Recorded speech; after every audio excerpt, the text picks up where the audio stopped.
প্ৰেমৰ ক্ষেত্ৰত ভালপোৱাৰ ক্ষেত্ৰত সম্পৰ্কৰ ক্ষেত্ৰত এইকেইটা তাৰিখত জন্মা ব্যক্তি বহুতেই লয়েল বহুতেই কেয়াৰিং আৰু বহুতেই ৰোমেণ্টিক এইকেইটা তাৰিখত জন্ম হোৱা ব্যক্তিসকলৰ মূলাংক 2 আৰু গ্ৰহস্বামী চন্দ্ৰ সেই গতিকে তেওঁলোক বহুত আৱেগিক অলপতে তেওঁলোক ইমোচনেল হৈ যায় তেওঁলোকে কথাবোৰ মগজুতকৈ বেছি অন্তৰৰ পৰা ভাবে তেওঁলোক ইমাজিনেশ্যন আৰু ক্ৰিয়েটিভিটিৰে ভৰা যথেষ্ট কলাত্মক আৰু সৃষ্টিশীল মনৰ নেচাৰ লাভিং আৰু সফ্ট স্পকেন আনক বুজোৱাৰ ক্ষমতা তেওঁলোকৰ আছে তেওঁলোকে আনক বহুত ধুনীয়াকৈ বুজাব পাৰে আনক সাহস দিব পাৰে আনক মটিভেট কৰিব পাৰে তেওঁলোকে আনক সাপোৰ্ট কৰি ভাল পায় তেওঁলোক বহুত সাপোৰ্টিভ হয় ৰিলেশ্যনশ্বিপত তেওঁলোক বহুতেই ভাল লগতে ইনটিউশ্যন পাৱাৰ বহুত বেছি অলপতে তেওঁলোকে যিকোনো এটা কথা ধৰিব পাৰে মানে ষষ্ঠ ইন্দ্ৰিয় বহুত শক্তিশালী যিকোনো ঘটনা এটা হোৱাৰ আগতেই তেওঁলোকে উমান পায় তেওঁলোকে অনুমান কৰিব পাৰে তেওঁলোক বহুত সেনচিটিভ সেয়েহে অলপতে তেওঁলোকে মনত আঘাত পায় আৰু তেওঁলোকৰ মুড সুইং অলপ বেছিকৈ হয় আৰু সেই তাৰিখ কেইটা হৈছে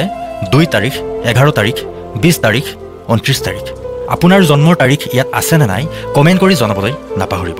লগতে আপুনি যদি আপোনাৰ বিষয়ে আৰু বিশদভাৱে চোৱাম বুলি ভাবিছে বা এষ্ট্ৰলজি নিউমৰলজিৰ দ্বাৰা আপোনাৰ এই বছৰটো কেনেকুৱা যাব চাবলৈ বিচাৰিছে তেন্তে 9395928830 নম্বৰত হোৱাটছএপ কৰিব